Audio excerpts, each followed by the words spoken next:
simply superior. Sasso insecticide spray and coil. Kumintuntum Prekun.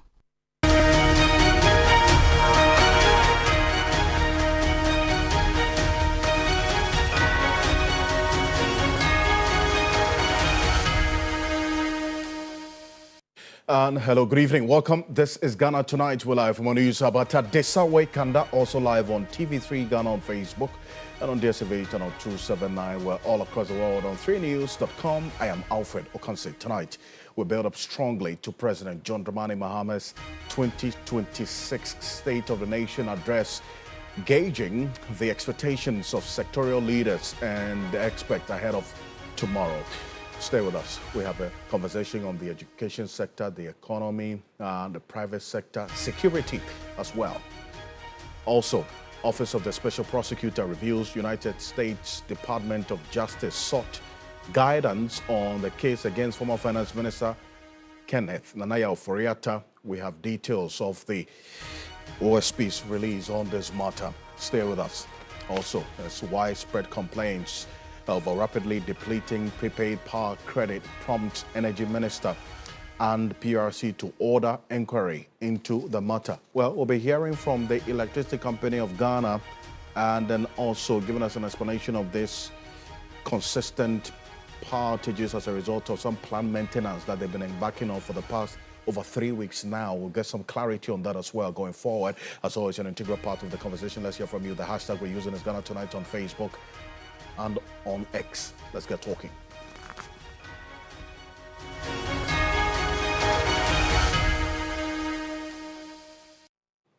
Let's settle for Ghana Briefs.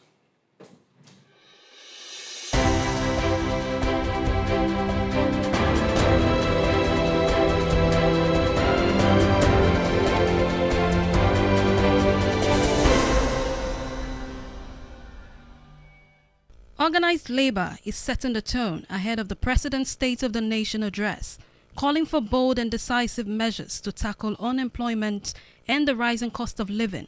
Union leaders expressed deep concern over what they describe as inadequate job opportunities for Ghanaians' growing youth population. I want to stress on decent employment, not any ordinary employment. An employment that pays very well, employment that takes care of the employee, an employment that takes care of everybody economically.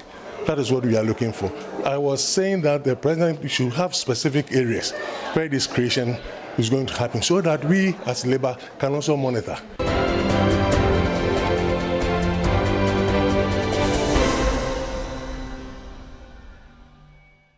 Seven suspected cyber fraudsters are in police custody after allegedly circulating fake electronic traffic violation notices in the name of the Ghana Police Service. The suspects allegedly tricked unsuspecting members of the public into paying fraudulent fines through embedded electronic links. Director of the Police Public Relations Department, Grace Anda Akrofi, gave a detailed explanation during a media briefing at the Police Emergency Command Center. Further investigations have since revealed that the modus operandi of this fraudulent scheme is as follows. Suspect Prosper Otumfor registered a Telecel cash SIM card in the names of family members and associates. But after registering these cards, he retained them in his custody for the purpose of receiving payments from victims.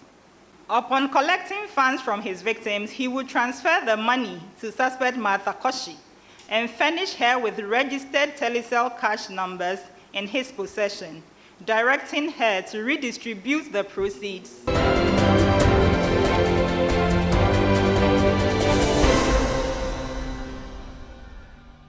"59 fishermen have been successfully rescued following an armed robbery attack at sea off Senya Breku in the central region. The rescue operation was spearheaded by the Ghana Navy with support from other security and emergency agencies. The fishermen, who had set out in locally manufactured canoes in the early hours of Thursday, February 26, were reportedly ambushed while returning to shore by armed men in a black boat.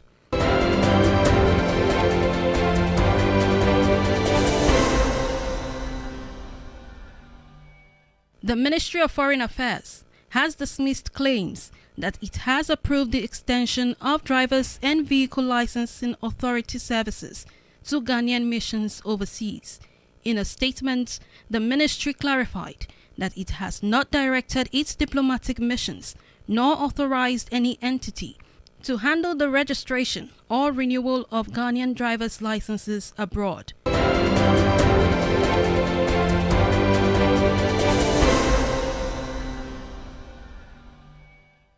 The Public Utilities Regulatory Commission has issued a 48-hour ultimatum to the Electricity Company of Ghana to resolve mounting concerns over meter irregularities and alleged overcharging on prepaid meters. The directive follows an emergency meeting convened by the regulator after widespread public complaints about unusually high electricity bills in recent weeks. Dr. Shafiq Suleiman is the acting executive secretary of the commission. The first step is what we have done. The second would be, if they fail, there's actually another step to take, and we will do surely that.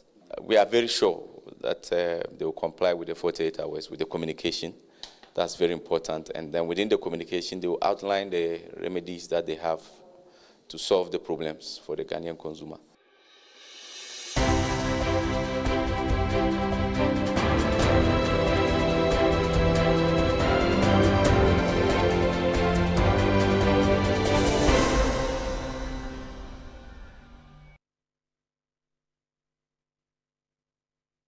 Well, there's more news on 3news.com. Make some time and visit 3news.com. This is Ghana Tonight. We're live as well on 3FM 92.7, also on TV3 Ghana on Facebook, and on DSTV channel 279. We're all across the world on 3news.com. Proudly brought to you as always by Flamingo Paint, Simply Superior, Sasso Insecticide Spray and Quell, Kum Tum Tum Preco. Coming up next year on Ghana Tonight. The State of Nation address is one that's heavy on our radar tonight. And a number of you have been commenting about it already, and in fact, generated quite some conversation on social media, which we put up a question on our Facebook and X pages. A number of you have been commenting about it. Sector leaders and experts have set the expectations ahead of the President's State of the Nation address tomorrow at 10 a.m. All things being, it's going to be live here on TV3 and also on 3FM 92.7. The President's going to do this in Parliament, because that is the constitutional requirement. And as a matter of fact, the members of Parliament who represent the various constituencies represent the Ghanaian people. And so the President is going to give the State of the Nation in Parliament before our parliamentarians or representatives of citizens in Parliament, 276 of them. So we start a conversation from Parliament. We gauge the expectations of members of Parliament on both sides, to find out what they expect of the President. Obviously, the economy was top on the list for the many of them, plus other areas as well that they expect the President to touch on. Take a look. When you talk about cocoa, I think that those who have followed the discussion are now fully aware that the problem was only inherited by His Excellency John Dramani Mahama, and the steps that he is taking are steps that will resolve the problems, not just for his regime, but for even governments that will come after him. Again, when you talk about electricity, we know the debts that they left behind in that sector, the mismanagement of even, the ESLA that was left for them to solve the problems in that sector. President Mahama, being who he is, will give a correct account of affairs of the state, and he will do so sincerely. You can see there are a lot of despondency among the Ghanaian people, okay? You've recently heard about the cocoa head cut, which has affected over 1 million of cocoa farmers in the country. We are not only even talking about just the million, they have a lot of dependents, those who are students in school and all those things. These are very difficult moments for those Ghanaian farmers that they are losing money as a result of government decision to cut down the price, the producer price, okay? That is one thing. Recently, we also heard about people complaining about electricity. Okay, this was a decision that was taken by government just to increase the electricity tariff by some 28%, and we are now feeling the impact of it. So these are people who are complaining. The youth that were promised employment are there still saying that they have not gotten the job that this government promised them. These are three key things. So if the president is coming here tomorrow, he should be bringing solutions as to how these matters are going to be dealt with. The President's State of the Nation address, which is an annual requirement, has become a ritual. And what we expect the President, for instance, to tell Ghanaians is nothing but the truth. The real State of the Nation address. They should tell Ghanaians what it will take them to accept whatever outcomes that are ahead of us. Some of us will not like anything like flattering. Coming to God, Go So Good is an experienced member of parliament before. He has passed through all the ranks. He has been a president before, and once again he has come. Ghanaians are waiting for nothing but truism. These are some members of parliament. Senior parliamentary affairs correspondent Christian Yale spoke to them. And organized labor is also setting the tone ahead of the president's State of the Nation address tomorrow. They're calling for bold and decisive measures to tackle unemployment. That's number one on their list. And two, the rising cost of living. The union leaders expressed deep concern over what they describe as inadequate job opportunities for Ghana's growing youthful population. Take a look. I want to stress on decent employment, not any ordinary employment. An employment that pays very well, employment that takes care of the employee, an employment that takes care of everybody economically. That is what we are looking for. I was saying that the president should have specific areas where this creation is going to happen so that we as labor can also monitor. Education, health, food, and all those things. The question is, how do we get these things done? We said that we will be food sufficient. In terms of health, wherever you are guaranteed that you will not die before your time. And all that. These are the things that I'm expecting from His Excellency John Dramani Mahama. How the Ghanaian worker will be able to take care of his own 2-bedroom house. How the Ghanaian worker will be able or will be afforded daily 3 square meals. If President wants to reset the economy cannot be reset without resetting the wages and salaries of public sector workers. I think that wages and salaries are low this time, and we want the President to actualize his said.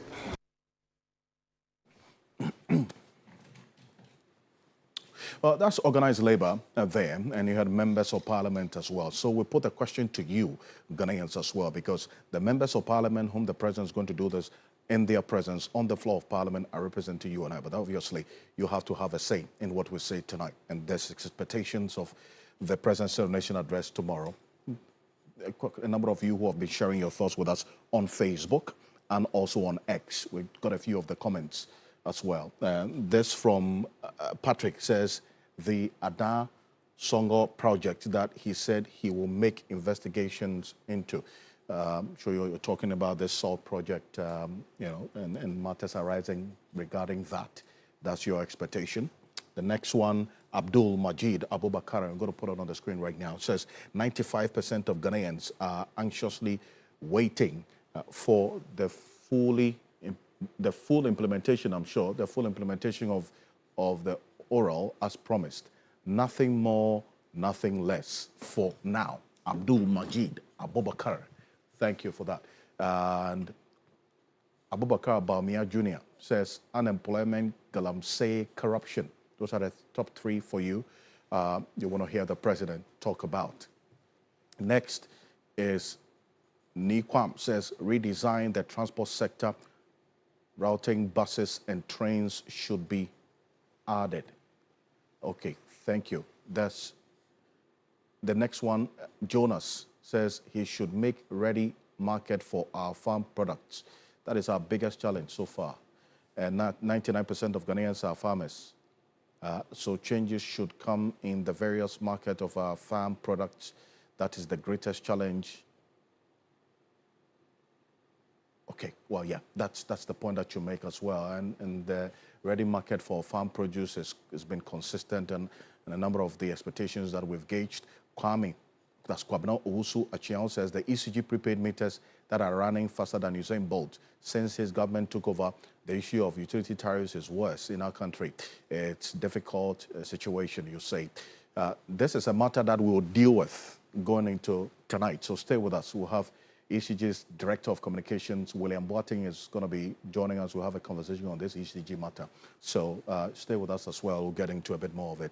But we'll come to a lot more of your expectations and then also some of the thoughts that have been expressed.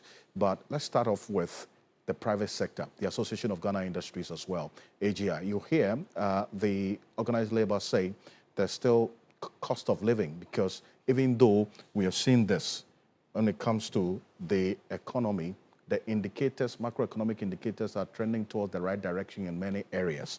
And concerns, for instance, about inflation. Inflation has been trending downwards consistently, at least since the year 2025. Up until now, we're talking about 3.5 percentage point inflation rate. But this does not mean that price of goods and services have reduced with this same margin or magnitude. It essentially means that the rate at which the prices of goods and services have been increasing has reduced from 23.8% to 3.5%. But then again, for the public, seeing this, there's an expectation that there should be some reduction in at least some commodities, specific commodities, price of goods and services on the market. Well, that's what organized labor is referencing. Private sector, Association of Ghana Industries, is an umbrella body that has quite a number of the private sector players under them.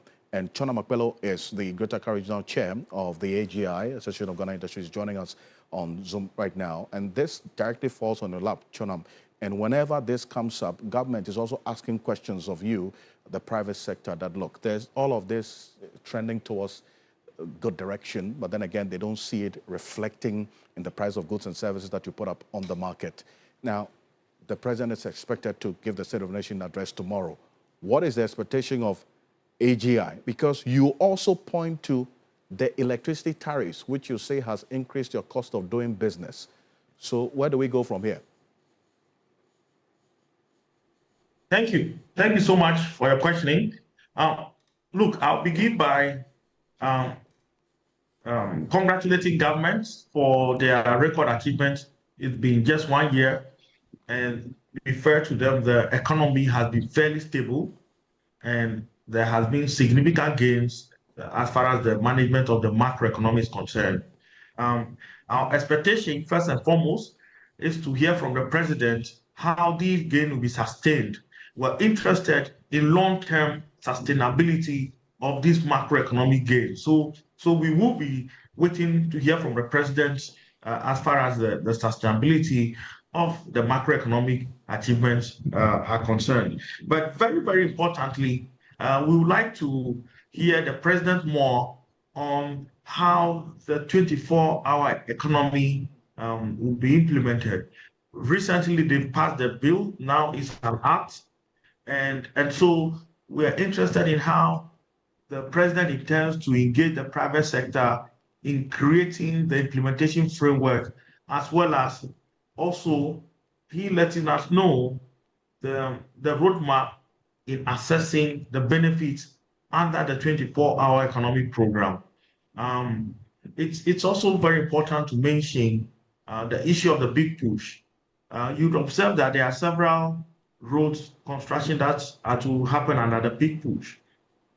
There's a direct relationship between roads and industry.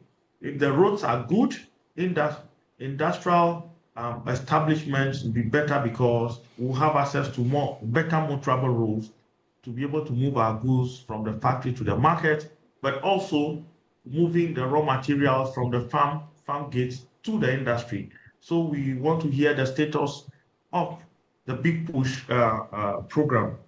Then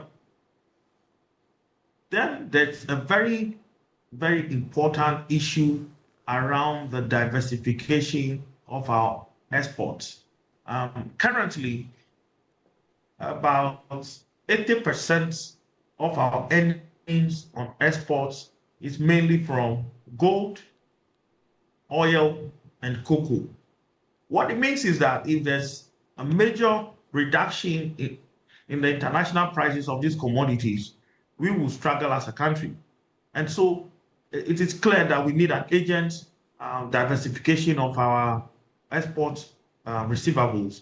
And so we'll be interested in hearing from the president how he intends to promote industries and the production of those goods that are that we have capabilities to produce as industry, and that we would like to export in commercial quantities to augment the already exportation of the primary goods. We have taken notice of the president's announcement about the fact that 50% of cocoa production should be processed locally. AG, I believe it's a great call and we fully support it. Our view is that we're interested in how these announcements will be implemented. We would like to see how easy is it for our members who are in the cocoa processing sector to access the cocoa beans in order to process. And so really we'll be interested in more of the implementation plans, more of the specific concrete things that industry can rely on. We want to go out of that State of the Union address and itemize in specific terms the benefits and the incentive that will be available for industry going forward. So we will be looking at all of this. Probably the last thing I'll mention has to do with the issue of the agri sector. The fact that we would like to minimize the importation of raw materials from abroad and focus on sourcing raw materials locally. For that to be effective, we would like to see the plans towards the commercialization of our agri sector for the purpose of ensuring that we are able to source our raw materials locally. Are we able to produce the tomatoes or the crops that we need locally for to be able to feed our industries? Really, these are the issues that we believe that the president should be talking about, and we'll be listening carefully for him to address some of these concerns we have as industry. I see. You referenced the export earnings, and I'm going to get that in a bit. But this one as well, Chonam, is one that you cannot ignore when it comes to how the city has been faring against the major trading currency. I'm talking about the dollar. Consistently, we've seen the city hold its own against the dollar, right from tracking from March 2025. Year-on-year analysis clearly gives us an indication of where the city has been traveling all the way progressively to what we're seeing now at 10 cities, 78 pesos, from 15 cities, 17 pesos. Around March thereabout, it was about 14 cities, 50 pesos. Now down to 10 cities, 78 pesos. Directly impacts on, obviously, the cost of doing business on a number of things that your members also produce. You point to the 28 percentage points increase in the utility tariffs as a possible trade-off. But what is the concern? Why exactly do you point to this one? And I'm going to put out on the screen the export earnings, that you're quite worried that 80% of our export earnings come from gold, cocoa, and oil. Indeed, it is reflective of the fact that $21 billion of our export earnings came from gold alone in 2025. That's huge. One that has been commended by many, especially with the operations of Gold Board. And that's why the finance minister was confident that going forward, between now and 2028, we can build our external reserves to about at least 15 months cover. 3.8 billion thereabout came through from cocoa exports, and we've seen the challenges with cocoa already. And so clearly that brings up another question about, forecasting. And then the next is crude oil. A little over $2.6 billion we raked in from crude oil exports in 2025. It's appreciable, is it not? So what's the concern in there, Jonam? Yes. So our concern is that because we appear to be relying heavily on receivables from oil, gold, and cocoa, should the price of these commodities drastically reduces in the international market, it would affect our financial position as a country. Our proposal is to hear from the president how he intends to diversify exports and focus on other important goods that we can equally produce and export. And our view is that we cannot continually rely on these natural resources, and that the nations that have developed, you would observe that they have industrialized and make money out of the industrialization of other goods and services rather than the exportation of just oil, gold, and cocoa. So we are confident that the government will announce its roadmap for letting industry know about the different plans they have in diversification of our export. Right.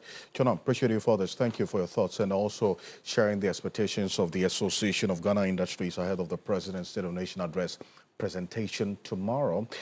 Chona Mapelo is Greater Carrigan Chairman of the Association of Ghana Industries, AGI there. But let's still stay a bit further with the State of the Nation Address expectations. We shift from industry now to security.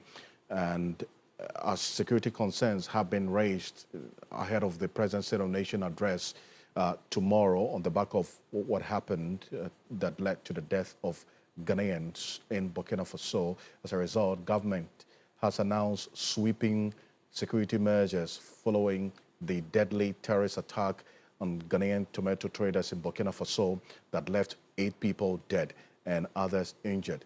The Deputy Minister for Defense, Ernest Broja-Jemfi, disclosed the interventions when he led a delegation from the Ministry of Defense to brief the Parliamentary Joint Committee on Defense, Interior, Foreign Affairs, and National Security. Now, among the key measures is the activation of the 2 forward operation bases in Jirapa and Hamile to reinforce security presence along Ghana's northern frontier. The bases, he says, are ready and will soon be fully operational to support rapid response and sustained patrols in vulnerable border communities. Now, surveillance along critical border corridors has also been intensified, with security agencies increasing their monitoring and intelligence gathering operations to detect and deter potential threats. Broja-Jemfi also further revealed that Ghana is working closely with Burkinabe authorities to improve security arrangements for Ghanaian traders through targeted training programs. We're going to get a bit into that.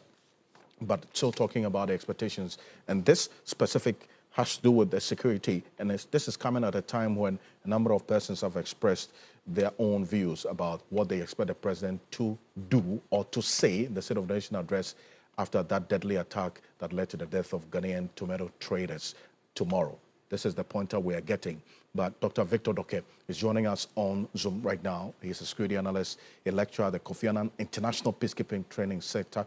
Dr. Doke, thank you for joining us here on Ghana Tonight. What we're hearing from the Deputy Defense Minister after that meeting with the Parliamentary Select Committee, the joint committees, is that among other key measures, the government is activating 2 forward operating bases in Jirapa and Hamile to reinforce security presence along Ghana's northern frontiers. I mean, how crucial is this, especially because of the calls about the response mechanism after that deadly attack a couple of weeks ago? Well, thank you very much, Alfred.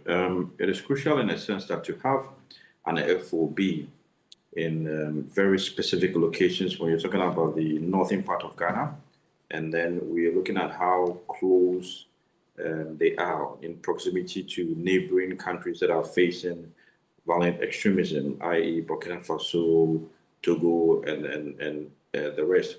So it is very pertinent to have presence of security forces in those areas, hence the FOBs that are going to be constructed to house the men in there, equipment in there, and then enhance intelligence. So we're wrong to have an upper hand in regards to controlling the area, in fighting crime, fighting armed elements should they enter, into the country.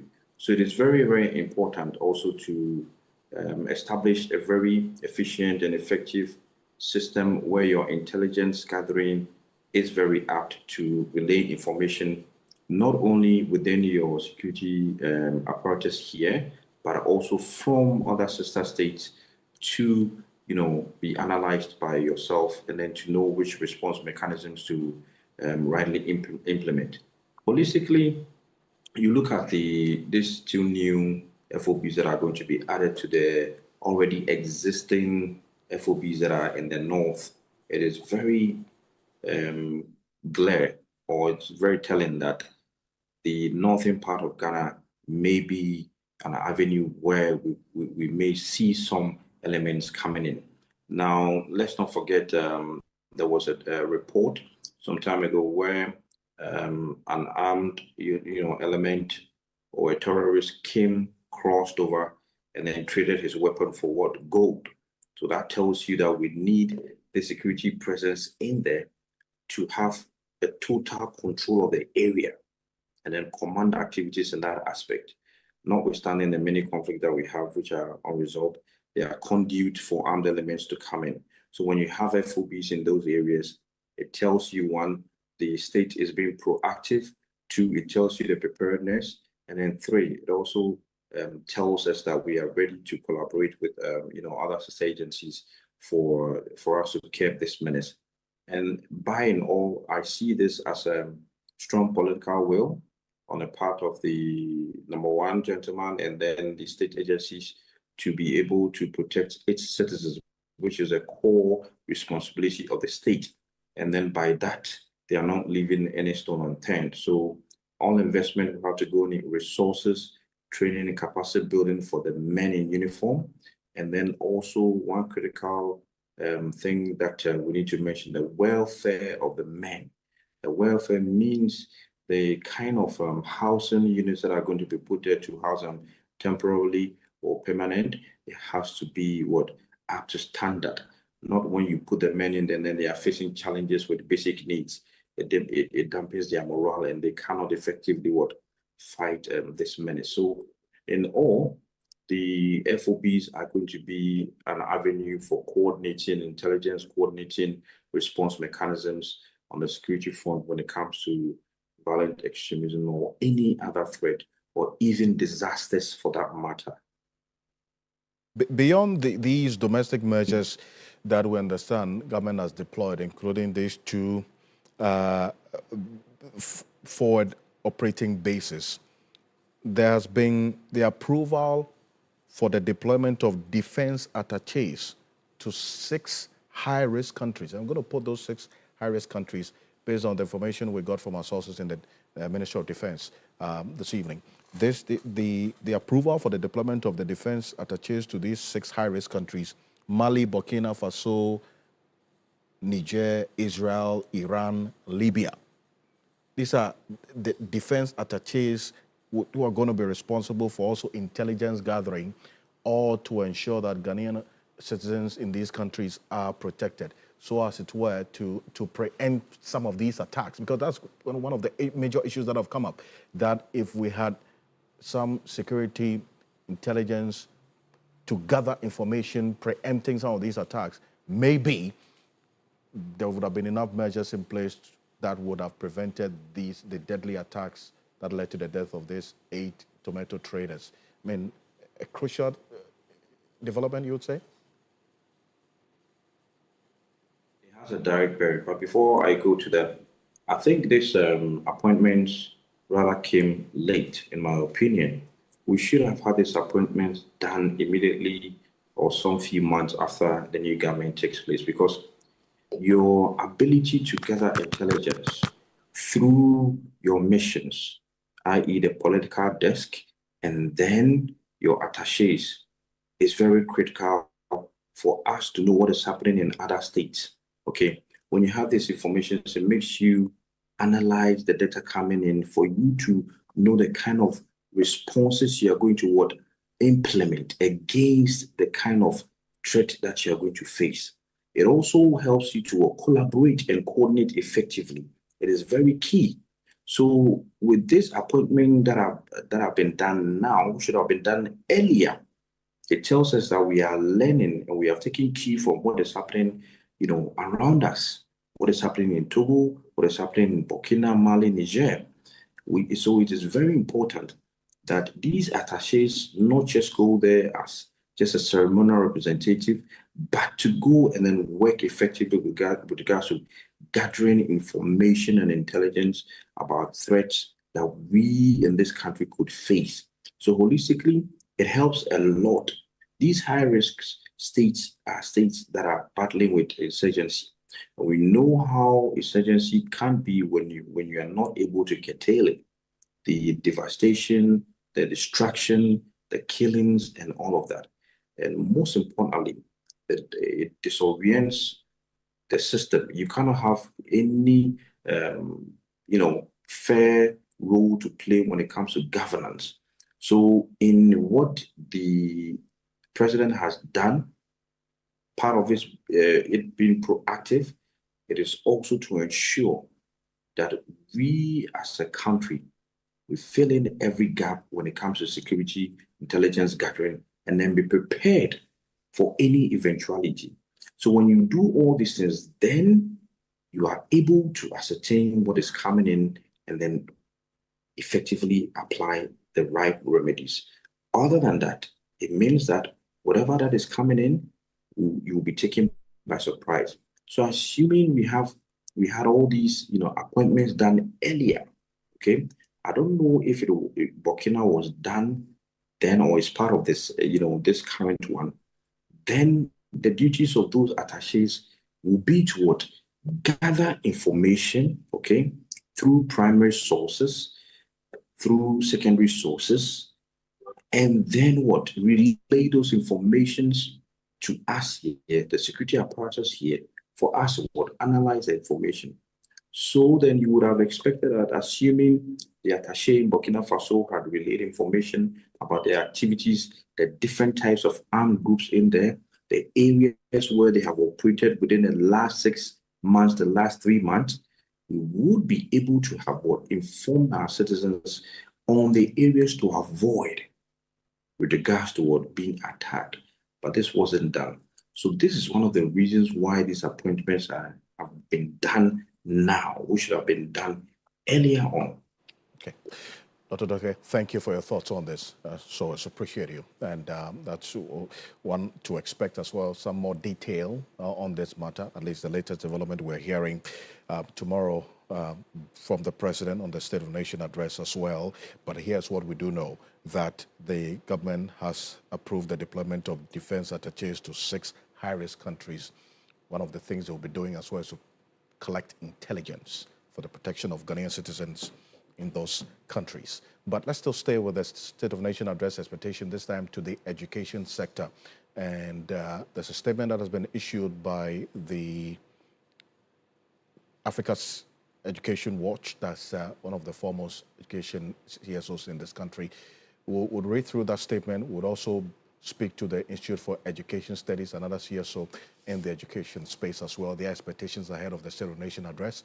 This is what the Africa Education Watch put out earlier today, signed by its Executive Director, Kofi Asare. They say that 1 year after implementing a full budget cycle with a significant allocation of 42.1 billion Ghana cedis to education in 2025, EduWatch expects His Excellency to provide an account of how the funds have been applied in pursuit of his outlined vision for education, the key accomplishments and outcomes that have emerged in the past year, while acknowledging challenges and mitigation strategies to strengthen policy and budgetary efficiency and effectiveness. As a priority for 2026, EduWatch expects His Excellency to provide an update on government strategy for the targeted recruitment and equitable deployment of teachers to undeserved basic or underserved, because that's underserved basic schools, the failure to undertake teacher recruitment in the 2025 financial year has deepened existing staffing deficits, and also particularly in deprived and rural districts where shortages were already severe. And this is a matter that basic education is a big issue for not just the Africa Education Watch. Dr. Peter Patianti is joining us on the telephone. He's executive director of the Institute for Education Studies. Dr. Anti, you see some of the expectations you have as well as what's dotted in the Africa Education Watch statement, matter of basic education. Beyond that, what else do you expect of the president tomorrow? Good evening, Alfred. For us, we think that there's been a lot of commitment towards various sectors or sub-sectors within the education space. Basic education have received considerable attention.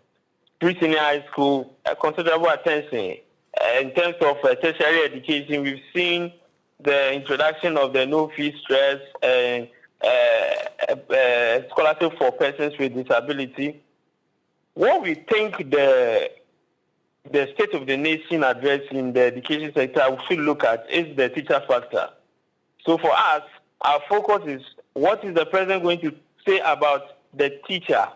Already, a year ago, he talked about issues concerning some 20% rural allowance. He talked about involving the district assemblies to monitor teacher presence. He talked about launching the Teacher Dabre initiative, that is the accommodation issues for teachers in rural areas. We want to see how far these policies or directives have progressed and what additional plans the president is having for the teaching profession. So our focus, our expectation is solely on teacher welfare because we believe that that is central to everything that we are doing in the education sector. There's been a lot of lip service towards the Ghanaian teacher, and we want the president to show more commitment towards the Ghanaian teacher in 2026 and beyond. I see. And then also on the matters we've seen in recent time of the level of indiscipline as well in the various senior high schools. We've recorded at least six cases last week. Exactly. If the name really suggests what we are thinking, then the State of the Nation should definitely include the state of indiscipline in our secondary schools and the president perspective on that. For that, I must say that the president spoke extensively on the Kede issue. He was very, very angry and appalled by the behavior of the students. So I think that definitely that will feature somewhere in the State of the Nation address. But as I've told you, this year our focus is on teacher welfare. We really want to hold the president accountable to the things that he said last year for the teacher and how he's also going to commit some space for the teacher in 2026 and beyond. Dr. Peter Patianti, thank you. As Director of the Institute for Education Studies, IFEST versus Ghana tonight. A number of you sharing your thoughts with us, your expectations of the President's State of the Nation address tomorrow. There's a question on social media, on Facebook, and also on X that you can continue the conversation. But coming up next, after this quick break, mounting outcry over the vanishing prepaid power credit triggers an inquiry into exactly what's happening. Well, and then there's been continuous power outages in some areas. ECG has been putting out notices, but a lot of you have also been asking for some further explanation. Stay with us. William Boateng is Director of Communications of ECG. He joins us after this quick break.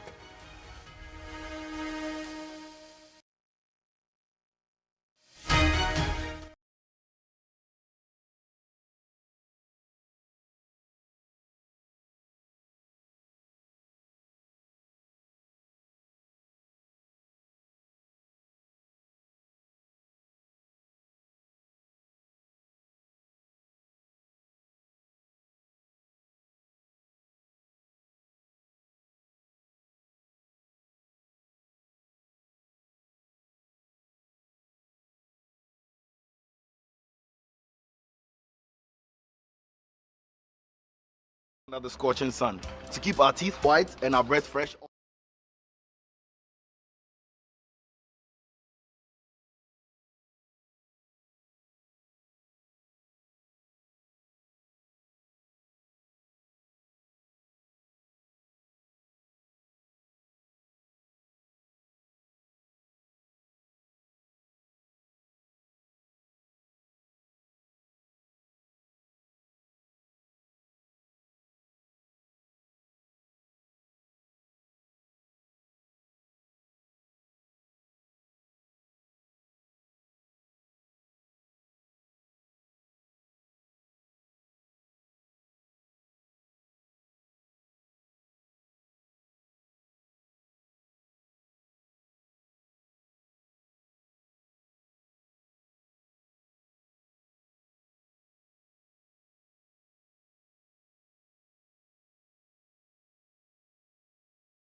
Welcome back. This is Ghana Tonight. Coming up next, there's mounting outcry over the rapid prepaid meters that consumption we've seen over time.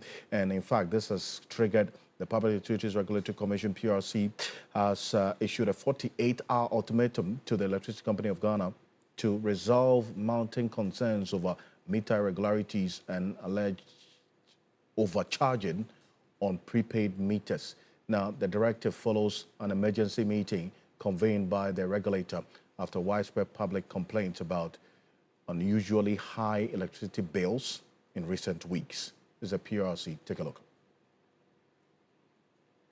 As indicated yesterday, we actually summoned ECG today to come to PRC, the Public Utilities Regulatory Commission, and come and explain to us what is happening and what remedies they have kept in place for the consumer.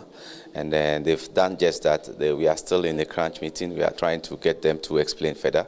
But we've given them an ultimatum of 48 hours to come out with a communique to explain to the Ghanaian consumer what exactly the issues are and the way forward, the solutions they have for the Ghanaian consumer. But they've explained generally the issues, and they will be communicating that to the Ghanaian consumer as expected. The first step is what we have done. The second would be, if they fail, there's actually another step to take, and we will do surely that. We are very sure that they will comply with the 48 hours, with the communication. That's very important. And then within the communication, they will outline the remedies that they have to solve the problems for the Ghanaian consumer. And I'm sure even today they will also be communicating and engaging the media because it's a requirement for them.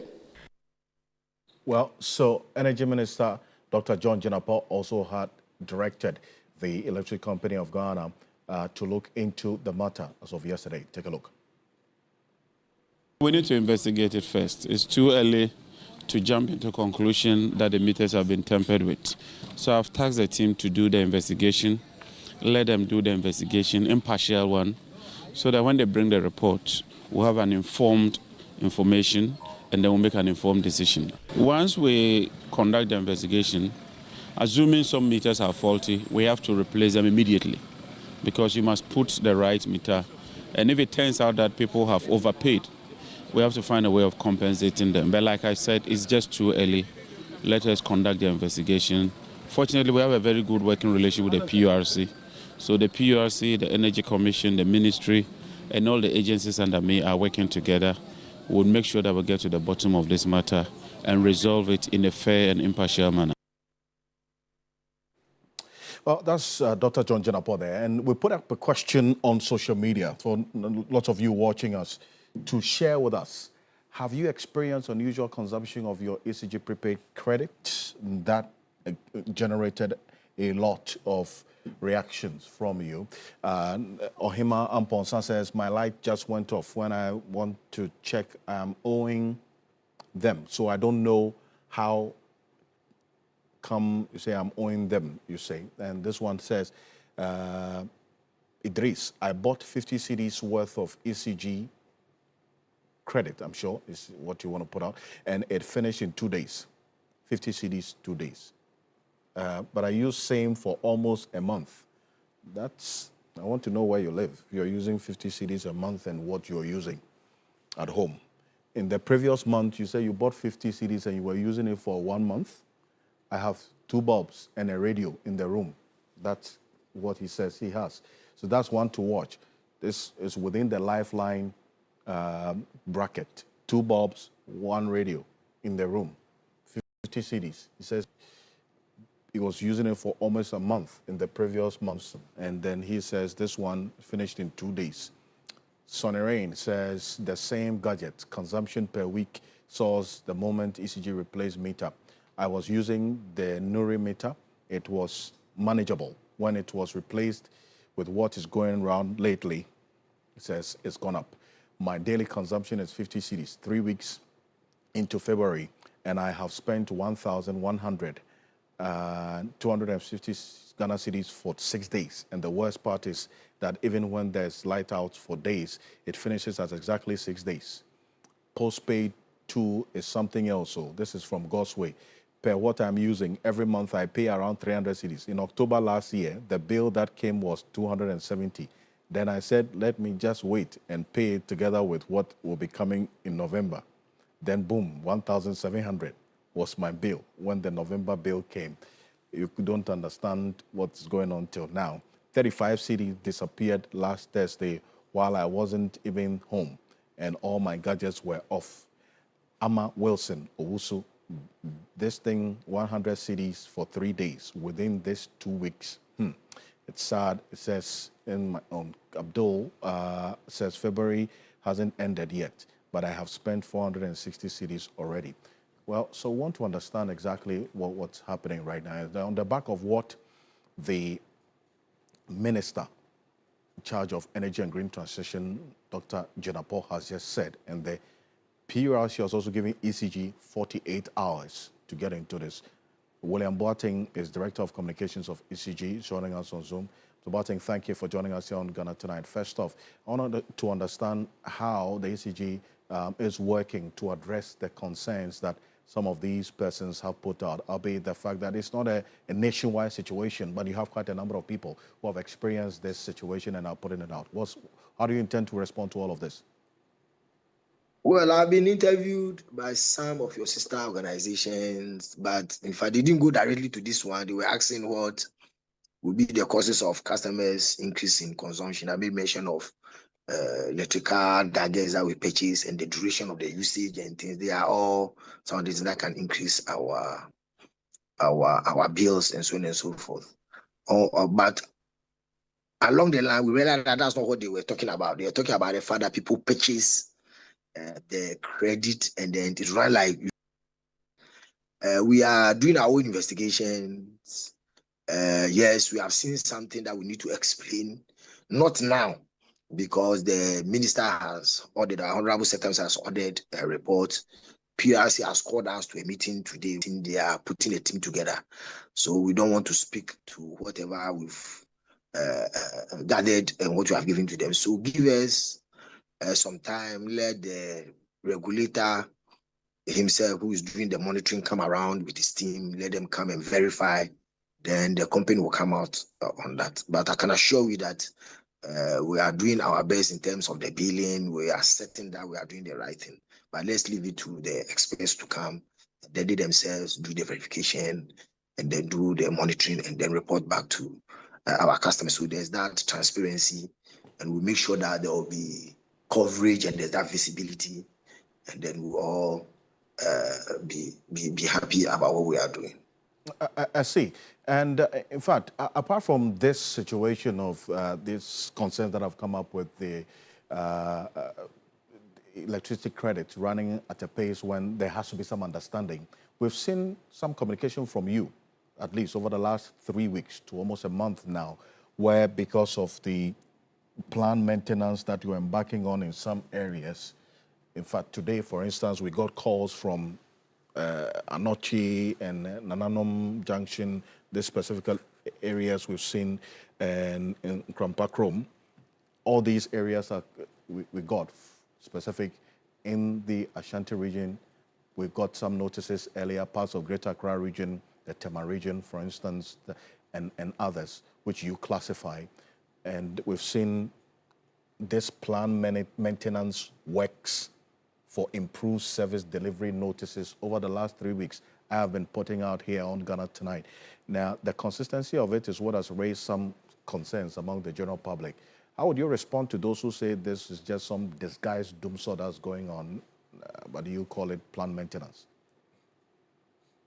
All right, thank you very much. I think that it's a worry because not that the person is wrong per se. Immediately you go off very frequently because it's very abnormal to be off today for planned maintenance. The following day you go off again. That is not acceptable. Unfortunately, we have gone through some very terrible times in the past 2-3 weeks where we've experienced a lot of outages, which is not planned. So these are major faults. In fact, the central places are especially Greater Kumasi and Accra, Greater Accra. You recall we had a such series of challenges with area Chimota, Mile 7 areas where they went off about 3 days. In fact, almost 3 to 4 days, where we lost a transformer. Initially, we detected transformer malfunctioning. Our engineers thought they could fix it. Unfortunately, they couldn't. And so what it means that when they give you the power, they're able to do some quick fix, and then the transformer will fail again. So obviously, if you stay around those areas, what it means is that you go off, you get power for 6 hours, go off again. Then you get power again for 6 hours, then you go off again because the transformer seems not to hold. That is one of them. But finally, as I speak, we fixed it.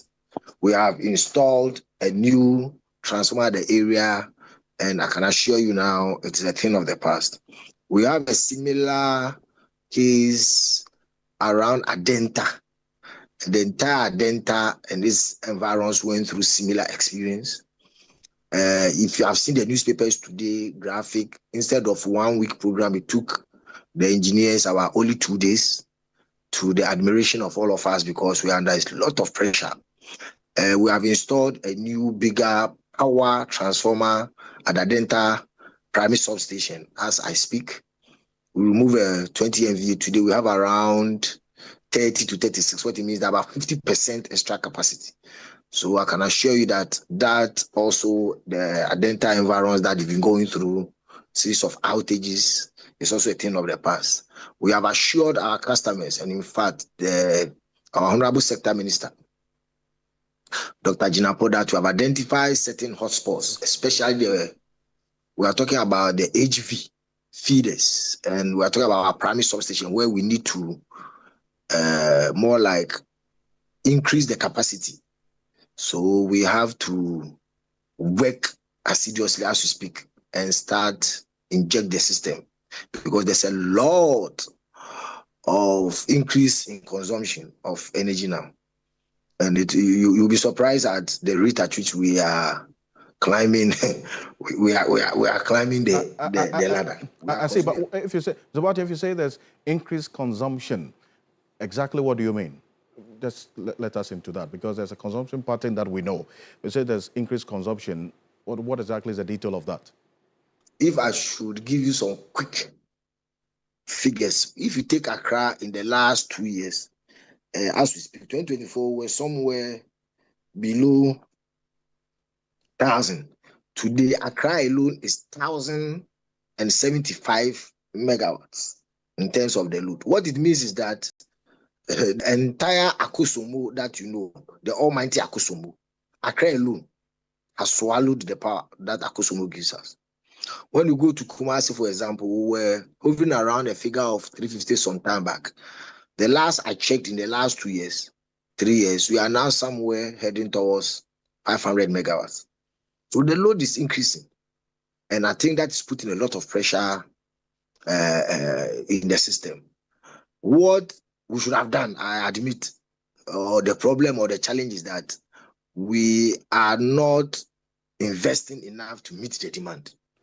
The corresponding investment in order to meet the growing demand has not been the best.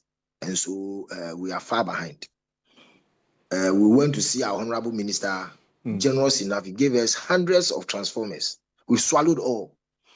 The last time we met 2 days ago, we did a presentation, and we need more than 200 distribution transformers to meet the growing demand within the localities. When we say distribution transformers, we're talking about the LV, the type of transformer you see within your localities that are connected with the customers. Right. And as we speak now, the minister is under pressure to assist us get over 200 of such transformers to meet demand. So what we have been seeing and the outage is the fact that most of the transformers are full. Previously, where we have that flexibility and redundancy, what we have been doing is that if we come and then we monitor the transformer, we look at the rating, we can easily derate, move the load or transfer load from one transformer to the nearby transformer, and then we're okay. We look at the balancing, phase balancing, customers are okay. Right. Today, as we speak, they are full to the brim. I see. Now, it's, this detail that we're getting is one that as well influences what we have seen over the last 3 weeks to a month now with this plant maintenance and the questions that are being asked. What is burning on the table now for many people, as we've seen, the questions about why this consumption is not what it was for them a few weeks ago. The PRC has given you 48 hours to come with some detail. It's one that we would look out for as well by end of day Monday as well to get some detail and some answers for our viewers. William Boateng is the Director of Communications for the Electricity Company of Ghana, ECG. Thank you for joining us here on Ghana Tonight. On behalf of the rest of the team, we appreciate your company. Join us same time tomorrow. The coverage for the State of the Nation address begins at 7 a.m. We have a pre-conversation and then the post-conversation as well across all media journal platforms. I'm Alfred Kansi. Have a good night. Ghana Tonight is brought to you by Flamingo Paint. Superior durability, superior hiding, superior